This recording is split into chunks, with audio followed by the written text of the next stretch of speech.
नमस्कार, मैं डॉक्टर सन्मुख नागनाथ मुछट्टे, सहायक प्राध्यापक हिंदी विभाग श्री छत्रपति शिवाजी महाविद्यालय उमरगा, जिला उस्मानाबाद।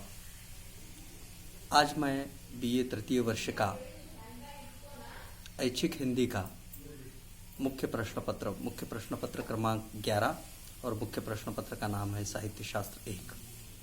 इस मुख्य प्रश्न पत्र के पाठ्यक्रम में का एक महत्वपूर्ण मुद्दा रस के स्वरूप, इस पर मैं आज आपके सम्मुख में अपने विचार व्यक्त कर रहा हूँ। भारतीय साहित्य और संस्कृति के क्षेत्र में रस शब्द का विशेष महत्व रहा है। भारतीय समाज जीवन में रस शब्द का प्रयोग जीवन के सर्वोत्कृष्ट तत्व के लिए होता रहा है। उत्पत्ति के अनुसार रस शब्द के दो अर्थ होते हैं, एक आस्वाद और दूसरा द्रव तत्व। खाद्य पदार्थों में मधुर तरल पदार्थों को रस कहा जाता है। आयुर्वेद में रसायन अथवा वनस्पति के द्रव को रस कहा जाता है। अध्यात्म में परमात्मा को रस माना जाता है और साहित्यिक में काव्यास्वाद अथवा काव्यानंद के लिए रस शब्द का प्रयोग हुआ है।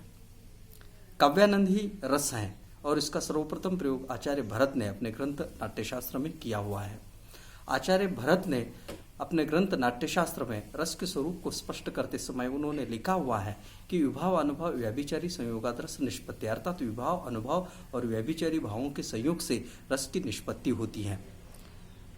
सर्वप्रथम आचार्य नंदिकेश्वर को रस के प्रवर्तक होने का सर्वप्रथम श्रेय दिया जाता है और आचार्य भरत को नाट्यशास्त्र के प्रथम ग्रंथकार के रूप में माना जाता है।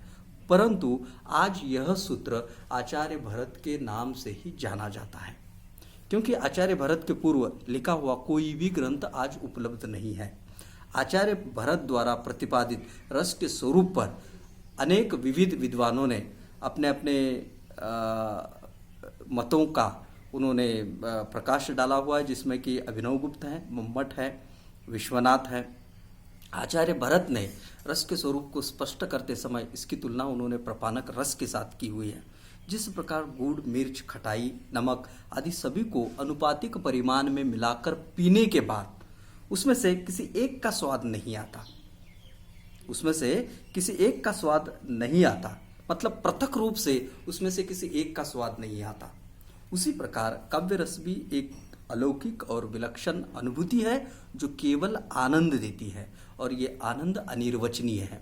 इसी आधार पर मैंने रस के स्वरूप को स्पष्ट करने का मैंने कुछ प्रयास किया हुआ है। इसके कुछ मुद्दे मैंने यहाँ पर प्रस्तुत किए हैं और उसके आधार पर मैं रस के स्वरूप को स्पष्ट करने का मैं प्रयास कर रहा हूँ।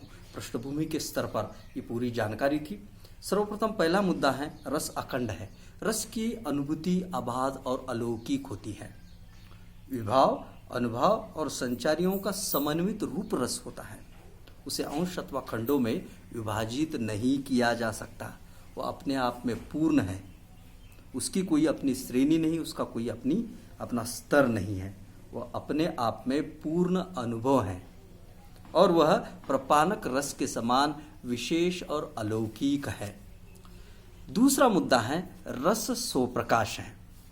जिस प्रकार आत्मा, चेतन अथवा ब्रह्म अपने आप में पूर्ण है और स्वप्रकाशित है, ठीक उसी प्रकार रस भी स्वप्रकाशित है।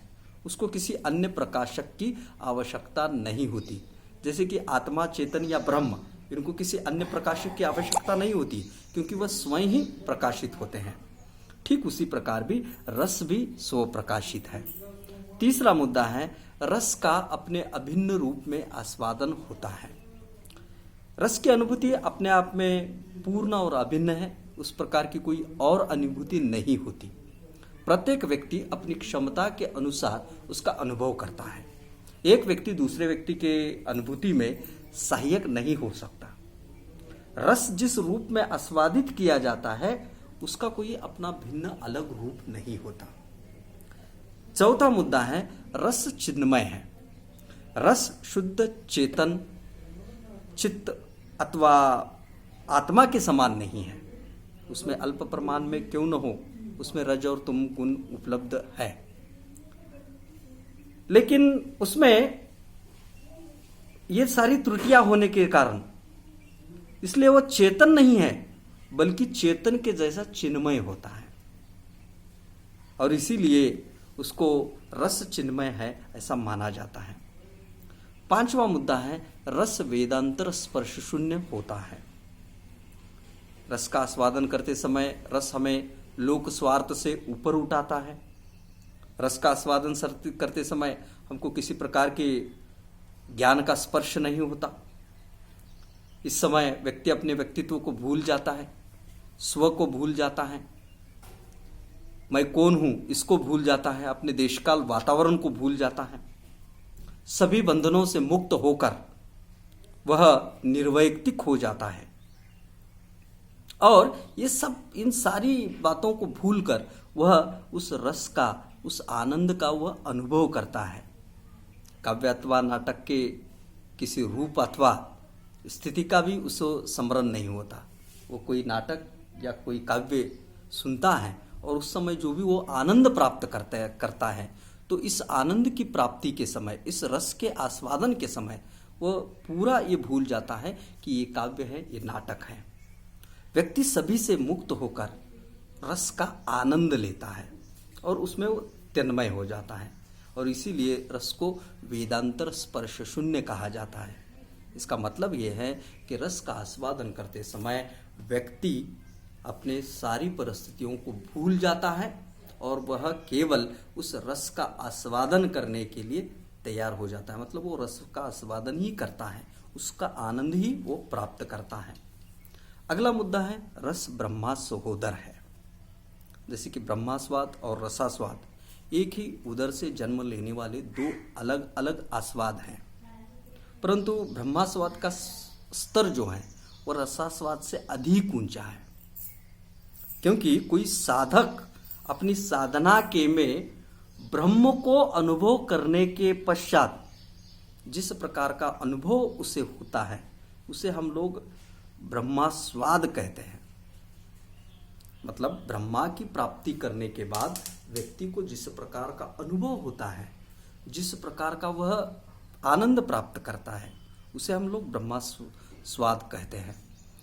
परंतु और ये ब्रह्मास्वाद की प्राप्ति होने के पश्चात व्यक्ति लौकिकता की ओर नहीं लौटता, परंतु रसास्वाद में जैसे कि रस का आस्वादन, रस का आनंद खत्म हो जाता है तो व्यक्ति तुरंत लौकिकता की ओर लौट आता है। मुक्तावस्था दोनों जगह पर है, ब्रह्मास्वाद की प्राप्ति करने के बाद और रसास्वाद की प्राप्ति करने के बाद दोनों जगहों पर मुक्तावस्था होती है, परंतु ब्रह्मास्वाद में ये स्थायी तौर पर ये होती है। ये मतलब मुक्तावस्था स्थायी तौर पर होती है और रसास्वाद में ये जो मुक्तावस्था होती है वो क्षणिक होती है, क्षणभंगुर होती है। अगला मुद्दा है रस लोकोत्तर चमत्कार प्राण है। रस लोकोत्तर चमत्कार प्राण है। चित्त का विकास अथवा विस्मय ही चमत्कार है। चित्त लौकिक सीमाओं से आगे बढ़कर अलौकिक क्षेत्र तक विकसित होता रहता है और वह लोकोत्तर बन जाता है। इस अलौकिक मन की अनुभूति ही रस है और इसीलिए रस को लोकोत्तर चमत्कार प्राण कहा गया है। पाश्चात्य दृष्टिकोण से भी रस के स्वरूप को स्पष्ट करने का प्रयास पाश्चात्य विद्वानों ने किया हुआ है। पाश्चात्य साहित्य शास्त्र में स्पष्ट रूप से ऐसा कहा गया है कि रस नामक कोई वस्तु नहीं है, काव्य द्वारा प्राप्त आनंद ही उन्होंने उसको काव्यानंद अथवा रस कहलाता है, ऐसा उनका मानना है। मतलब काव्यानंद ही रस है, ऐसा उनका मानना है। और उनका ये कहना है कि स्पष्ट रूप से उनका ये कहना है कि रस नामक ऐसी कोई भी वस्तु नहीं है, काव्यानंद ही रस है। मतलब काव्य का आनंद प्राप्त करने के बाद जो कुछ व्यक्ति अनुभव करता है उसे ही वे रस के रूप में मानते हैं और इसीलिए उन्होंने रस के लिए काव्यानंद अथवा सौंदर्यानुभव आदि शब्द का प्रयोग किया हुआ है। रस के स्वरूप को स्पष्ट करते समय पाश्चात्य विद्वानों में अनेक प्रकार के मतभेद पाए गए हैं। प्लेटो ने इसे ऐनेन्द्रिय माना है, वे सौंदर्यानुभूति को आत्मा का अनुभव और काव्यानुभूति को इंद्रिय का अनुभव मानते हैं। अरस्तु ने इसे सूक्ष्म ऐनेन्द्रिय ज्ञान माना है और दूसरे और प्लेटिनियंस ने इसे आध्यात्मिक आनंद माना है जिसका समर्थन बाद में कॉट, हीगेल और क्रोचे ने किया हुआ है। एडिसन ने काव्यानंद को कल्पना विषयक आनंद कहा है। उनका मानना है कि ये काव्यानंद ये वास्तविक आनंद नहीं होता है, ये कल्पना विषयक आनंद है। और दूसरी ओर क्रोचे ने इसे सहजानुभूति का आनंद कहा है। मतलब काव्यानंद ये सहज अनुभूति का आनंद है, ऐसा उनका मानना है। और उन्होंने आगे ये भी कहा हुआ है कि आत्मा दो प्रकार की क्रियाएं स्वीकार करती है, एक विचारात्मक और दूसरा व्यवहारात्मक। विचारात्मक क्रिया के भी दो रूप पाए गए हैं, जैसे कि स्वप्रकाश्य ज्ञान और निश्चित ज्ञान। और क्रोचे ने क्या किया हुआ है कि क्रोचे ने काव्यानंद को स्वयं प्रकाश्य अथवा सहजानुभूति कहा है। अर्थात क्रोचे ने आत्मा के उसको भी मतलब पहले रूप में उन्होंने मान लिया है। ब्रेडले ने इसे विलक्षण और अनिर्वचनीय आनंद कहा है।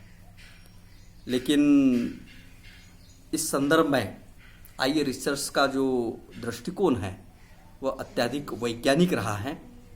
उनके अनुसार काव्यानंद अनिर्वचनीय नहीं होता, क्योंकि वह अनुभूति इंद्रियों द्वारा प्राप्त होती है। काव्यानंद यह अनिर्वचनीय नहीं होता, क्योंकि वह जो अनुभूति होती है वह इंद्रियों द्वारा प्राप्त होती है। लेकिन यह अनुभूति लोक जीवन की सामान्य इंद्रिय अनुभूति के समान प्रत्यक्ष नहीं होती। इसमें मात्रा और गुण की कुछ भिन्नता होती है। जैसे कि लोक जीवन में प्रियजन का स्पर्श पाने से जो अनुभव होता है, उस प्रकार का अनुभव काव्य में नहीं होता, वो कुछ अलग ही होता है। काव्य का अनुभव प्रत्यक्ष घटना का अनुभव न होकर वो भावित घटना का अनुभव होता है। इसीलिए काव्यानंद सीधे इंद्रिय अनुभव न होकर भावित इंद्रिय अनुभव होता है। इसीलिए काव्यानंद केवल लौकिक न होकर लौकिक के समान एक अलग कोटि का अनुभव है। वह इंद्रिय में श्रेष्ठ और विशेष है। इसीलिए भारतीय आचार्यों ने उसे ब्रह्मास्वाद न कहकर ब्रह्मास्वाद सहोदरा कहा हुआ है। तो इस प्रकार से रस का स्वरूप ये है भारतीय दृष्टिकोण से। जैसे कि भारतीय दृष्टिकोण से हमने रस के स्वरूप के आधार पर ही, उन मुद्दों के आधार पर रस के स्वरूप को हमने स्पष्ट करने का प्रयास किया हुआ है। और फिर उसके पश्चात पाश्चात्य दृष्टिकोण से जो रस का स्वरूप है या रस के स्वरूप पर पाश्चात्य विद्वानों के जो अलग अलग मत है, उसको हमने अभिव्यक्त करने का प्रयास किया हुआ है। मुझे लगता है कि ये थोड़ी सी जानकारी कम से कम शब्दों में मैंने ये प्रस्तुत जानकारी आप लोगों के सम्मुख प्रस्तुत करने का मैंने प्रयास किया हुआ है कि बार बार इसको यदि हम लोग यदि सुनेंगे तो जरूर हम लोग इस सारी बातों को, इस रस के स्वरूप को हम लोग आसानी से समझ पाएंगे। धन्यवाद, नमस्ते।